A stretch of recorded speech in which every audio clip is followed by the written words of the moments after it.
Now, a provocative new book challenges the skeptical scholarship about the historical Jesus.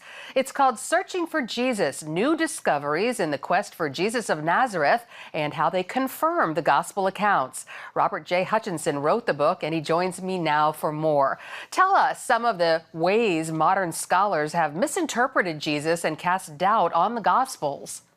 Well, something as basic as just his existence. In the last few years, there's been a lot of people who claim that Jesus of Nazareth didn't exist because the town of Nazareth didn't exist, because there's very little archaeological proof that Nazareth existed in the time of Jesus or in the early Roman period.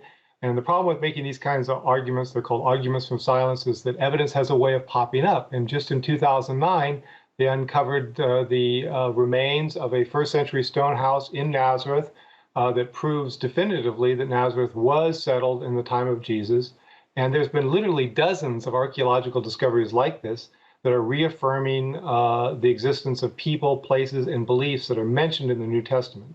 Do these skeptics have an agenda, do you believe, or do you think they're just honestly mistaken in their theories?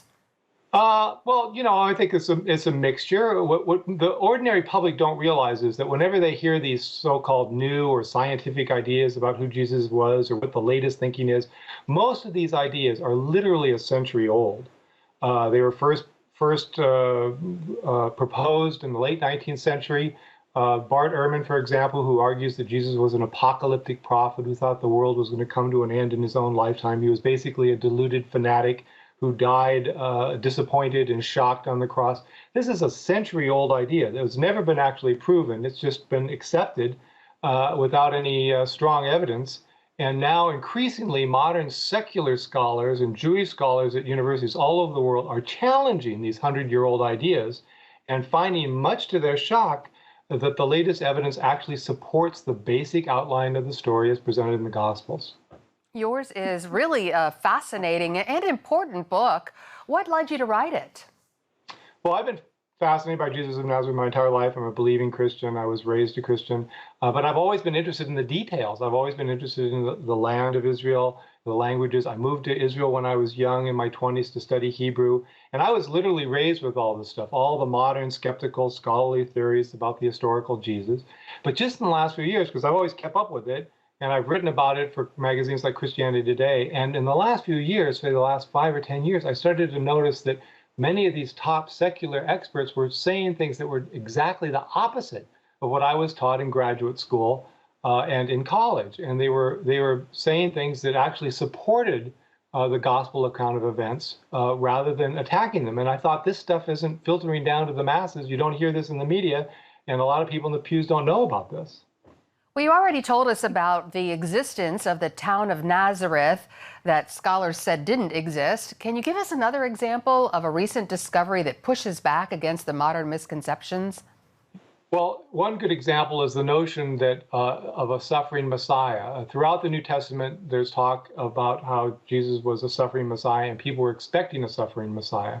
And for about a century, scholars have thought that this was just an idea made up by the early Christian community to explain away the scandal of the cross, But in 2008, they found a first century stone tablet written in ancient Hebrew that mentions the angel Gabriel and talks about a Messiah who would suffer, die, and perhaps even rise again in 3 days. And this was a dramatic archaeological confirmation that at least some Jews in the time of Jesus were expecting a suffering Messiah, and that this idea was not made up by the early Christians. And this is one of the key pillars of skepticism about the New Testament, and it was kind of knocked off its feet by this discovery and others like it. And so many scholars are starting to go back and relook at some of these things and determine that maybe they weren't all made up by the early Christians, as people have thought for a century. After readers read your book, what do you hope will be their big takeaway? What do you hope they will learn about Jesus? What I hope they'll take is to take a lot of the scholarly stuff they hear in the media with a grain of salt. The problem with the skeptical scholars was not that they were skeptical, it was that they weren't skeptical enough. They swallowed a lot of the assumptions and hypotheses of the late 19th century when they weren't even actually proven.